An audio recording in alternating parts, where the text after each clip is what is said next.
The way I live now is definitely influenced by the way I grew up at my parents' house.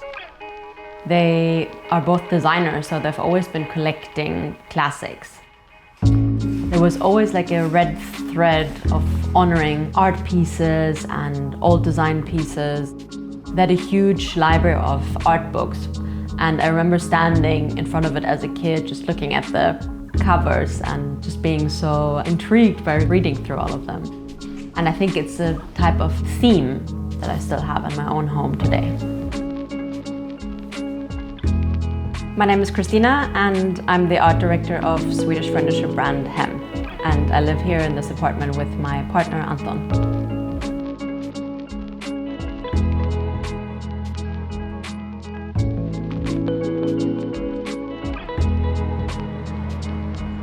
We're in the neighborhood of Mariatorget on the beautiful island of Södermalm in Stockholm. This island is very central and full of life, and yet it's very relaxed. There's a lot of people with the same creative mindset living here. There's always new interesting shops popping up, and there's great cafes and restaurants, and yet we're always close to nature, which is one of the best perks of Stockholm. This building is from 1880 and was the first of its kind in this neighborhood. All types of people live in this building, from one person to families of 6. We all share a larger inner yard that also has a wash house and even a sauna. All residents share and maintain these spaces, which is very common in Sweden and a relic from socialist times. When we looked at the apartment, the strongest selling point was the room layout. It was already so perfect for a couple like us. We actually didn't have to change anything.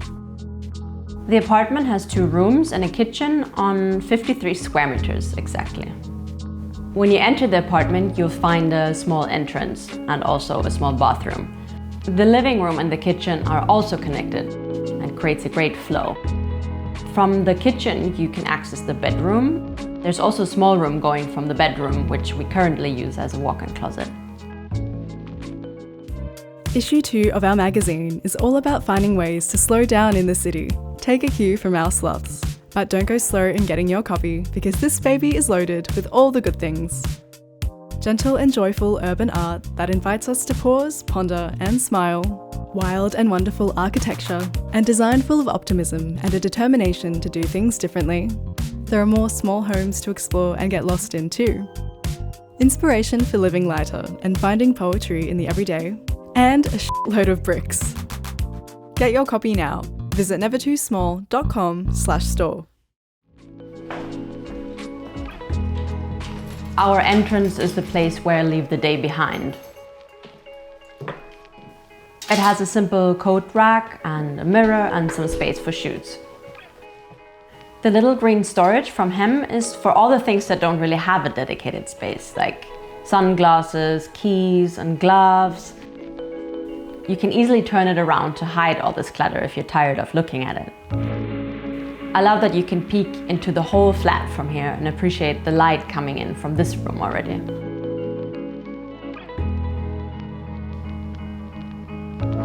The living room is bright and cozy, and I think it's a collection of colors, materials, books and furniture that create this ideal rhythm.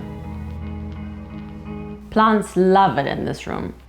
All of the windows are facing west and we get a ton of daylight all year round. I was really obsessed by the thought of having a bright blue couch for a while. The obsession went that far that I asked Hem to custom upholster the sofa for me. The sofa is fully modular, so you can put it together or take it apart. Right now, all of our guests sleep on the longer chaise part of the sofa. By the door, you'll find the vintage magazine rack. It's one of my favorite collector's items. It's actually designed to stand on an office desk, but I chose to hang it, and now all of my Apartamento magazines are in there. We both play several instruments, so we really wanted a corner where we can gather all of our pieces. There's something soothing about the presence of instruments in a home, so I really like to have them around me. The zigzag shelf is an elegant elevation for our book and our art collection. We have extra lounge chairs and stools that we bring from other rooms to gather up here after dinner when we have guests, and that way we can just hang out and talk and have a little nightcap. The whole apartment still has the original flooring intact. There's an interior design theory that says that you should have 5 light sources in each room. And I think that person must have lived in Scandinavia. In Sweden, the light changes by season are so extreme. The sun doesn't set in summer and it hardly rises in winter. So while we need the blinds in summer to be able to sleep, you need these 5 light sources in winter to be able to stay awake. I think adding metal elements to a space is very essential. It's like the jewelry of the home. The living room and the kitchen are connected, and I really like that you can freely walk from one room to the other and see this full row of windows. As you walk from the living room to the kitchen, you can see a vintage Vita Design museum print. It's somehow magnetic to our guests, and everyone looks at it and it takes you back through all the decades of design history. So for this kitchen, I spent a lot of time conceptualizing and designing it to get it just right. For the kitchen, I chose a gorgeous custom green, and I still love it every day. The countertop has to be stainless steel for me always. It's ultra durable and practical, and you can have hot and cold things on it. And it's also very hygienic and it ages nicely. By replacing the original knobs into these small shiny knobs, you can add this extra glitz to the room. They're by my favorite local hardware store, Byggfabriken.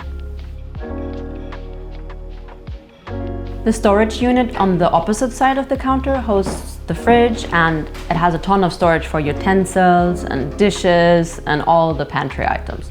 It was custom built by the previous owner. While it's really practical, I'd really like to replace it with something more modern looking in the future. The dining table is perfect for 4 people, but if we have more friends coming over, we sometimes pull the table to the middle. Above the table, you find this pendant lamp by Hem, and you can change it according to how your style might change over the years, as you can swap out the lampshades. Generally, I don't really know why people don't have more art in their kitchen. You spend so much time in there, so we got Enzo Mari's Lamella, a big red apple. The space over the counter had the perfect dimension for it. We mainly use the bedroom for sleeping, and I think it has the perfect size.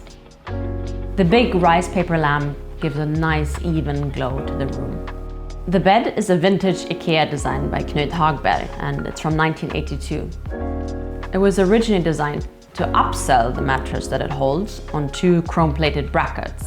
The specific design has gained extreme popularity over the last few years, and I was very lucky to find it cheap on eBay. IKEA doesn't sell the mattress to fit the frame anymore, so we had to go through another round of online searching for that mattress. The bedside tables we used the same way we used the small storage in the entrance. We put a lot of stuff in, and then we can turn it around to hide it.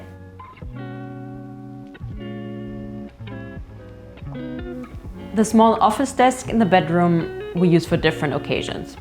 I mostly sit here in the mornings to put my makeup on, and when we both work from home though, it's the only little nook in the apartment where you can have a meeting from without disturbing the other person.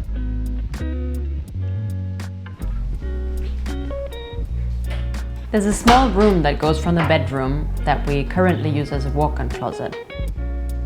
Here we keep our clothes and household items like a vacuum cleaner and iron board and basically all the stuff you don't want to look at in other parts of the flat. I close the door and everything is out of sight. This feature is a real blessing as I love to live tidy. The bathroom is very small, but it has everything we need really. It even has a washing machine, which is something quite rare in smaller Stockholm apartments. We have top storage on the shelves and some on the vintage mirror above the sink. My advice for small spaces would be to keep only what you really need. I would evaluate the items that you want to use in your home and find the smartest spot for them. I would also make space for non-functional items that just give you the good feeling and add personality to your home. I believe the classic Scandinavian minimalism was born out of the materials that are found here. The other factor is, again, the seasons. The winter months are so long, and the importance of coziness and surrounding yourself with beautiful things are way more important here. Thanks for watching. If you're an architect or designer with a project we could feature, please share it with us at nevertoosmall.com/submissions.